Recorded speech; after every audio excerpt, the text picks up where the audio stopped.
Salts. Whenever acid react with base और base react with acid, it always forms salt. Strong acid अगर strong base के साथ react करेगा तो वो न्यूट्रल सॉल्ट बनाएगा जिसका पीएच वैल्यू 7 होगा। जब एसिडिक सॉल्ट बनेगा इसका मतलब है कि स्ट्रॉन्ग एसिड वीक बेस के साथ जब रिएक्ट करेगा तो वो एसिडिक सॉल्ट बनाएगा, और स्ट्रॉन्ग बेस वीक एसिड के साथ रिएक्ट करेगा तो बेसिक सॉल्ट बनेगा। अब कुछ सॉल्ट के बारे में हमें पढ़ना है। सबसे पहला है कॉमन सॉल्ट जिसका केमिकल नेम होता है sodium chloride NaCl।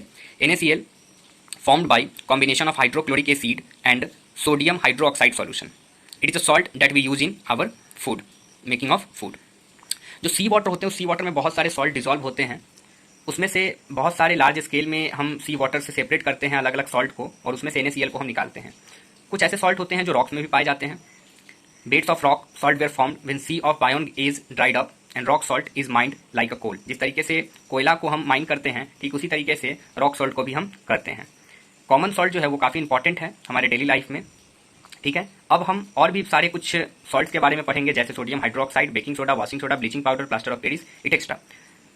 Bleaching powder का केमिकल नेम जो होता है वो होता है कैल्शियम ऑक्सीक्लोराइड जिसका फॉर्मूला होता है CaOCl2।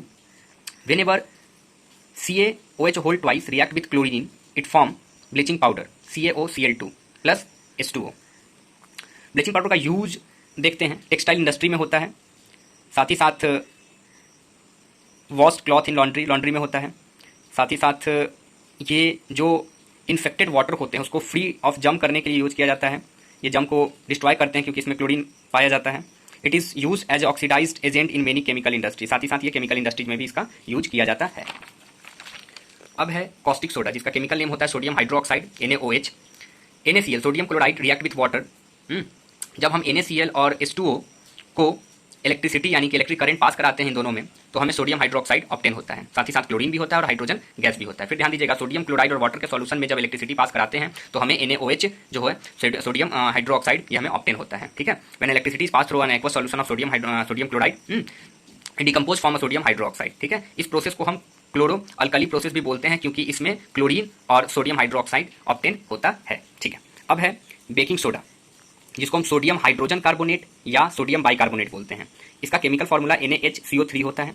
ध्यान देने की बात यह है कि जब NaCl aqueous, H2O liquid plus CO2 gas plus NH3 यानी अमोनिया ये जब रिएक्ट करते हैं आपस में, ध्यान दीजिएगा aqueous of NaCl plus H2O liquid में CO2 गैस कार्बन डाइऑक्साइड के प्रेजेंस में, और साथ ही साथ अमोनिया भी उसमें पार्टिसिपेट ले रहा है एज ए रिएक्टेंट, तब जाके हमें सोडियम हाइड्रोजन कार्बोनेट यानी बेकिंग सोडा ऑब्टेन होता है, ठीक है। NaHCO3, ठीक है, सॉलिड में होता है ये हमें। साथ ही साथ हमें NaHCl यानी अमोनियम क्लोराइड भी ऑब्टेन होता है। तो जब कभी भी NaCl aqueous H2O CO2 NH3 ammonia react करेगा तब जाके हमें बेकिंग सोडा ऑब्टेन होगा, ठीक है।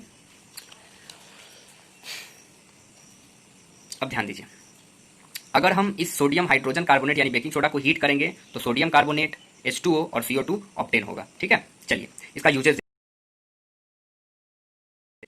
जो होता है वो सबसे पहले ब्रेड और केक बनाने में होता है जो कि उसको सॉफ्ट और स्पॉन्जी बना देता है। साथ ही साथ ये एंटी एसिड के रूप में यूज किया जाता है जब हमारे स्टमक में बहुत एसिड फॉर्म हो जाता है तो उससे रिलीफ के लिए जो है हम बेकिंग सोडा का यूज करते हैं। साथ ही साथ ये फायर एक्सटिंग्विशर्स में भी यूज किया जाता है। Washing soda sodium carbonate Na2CO3.H210H2O। Na2CO3 react with 10 mole of water it form Na2CO3.10H2O। कुछ नहीं है, बस ये sodium carbonate 10 mole of water के साथ रिएक्ट करता है तो वॉशिंग सोडा का फॉर्म करता है, ठीक है। वॉशिंग सोडा का यूज हम सोप, पेपर इंडस्ट्री में करते हैं, साथ ही साथ सोप बनाने में यूज करते हैं, और भी बहुत सारे सोडियम कंपाउंड्स बनाने में इसका हम यूज करते हैं। साथ ही साथ जो परमानेंट हार्डनेस होता है वाटर का उसको रिमूव करने में यूज करते हैं। साथ ही साथ क्लीनिंग एजेंट जो डिटर्जेंट हमारे घर में यूज होता है, लॉन्ड्रीज में यूज होता है, उसको भी बनाने में हम यूज करते हैं। अब देखिए प्लास्टर ऑफ पेरिस जिसको हम कैल्शियम सल्फेट हेमीहाइड्रेट बोलते हैं, है ना। Calcium sulphate CaSO4 dot hemi means half, है ना, हाइड्रेट H2O, ठीक है। अब ध्यान दीजिए जिप्सम CaSO4 डॉट 2H2O को जब हम हीट करते हैं 100 डिग्री सेल्सियस पे या 373 केल्विन पे तो हमें प्लास्टर ऑफ पेरिस ऑब्टेन होता है CaSO4 डॉट हाफ H2O। अब ध्यान देने की बात यह है कि plaster of Paris is a white powder on a mixing with a water change in a gypsum giving a hard solid मास। अब ध्यान देने की बात यह है कि जिस तरीके से जिप्सम से हमें प्लास्टर ऑफ पेरिस ऑब्टेन हो रहा है हीट करने पे, ठीक है, सिमिलरली अगर हम प्लास्टर ऑफ पेरिस को प्लास्टर ऑफ पेरिस को अगर हम वाटर में मिक्स करते हैं तो वो जो है सो फिर क्या हो जाता है, जिप्सम में कन्वर्ट हो जाता है। इसका यूज कहाँ होता है सो देखिए, डॉक्टर्स इसका यूज करते हैं फ्रैक्चर्स को ज्वाइंट करने में, ठीक है, सपोर्ट करते हैं फ्रैक्चर बोन को, साथ ही साथ it is also use to making decorative piece and making design on ceiling, ठीक है। Thank you.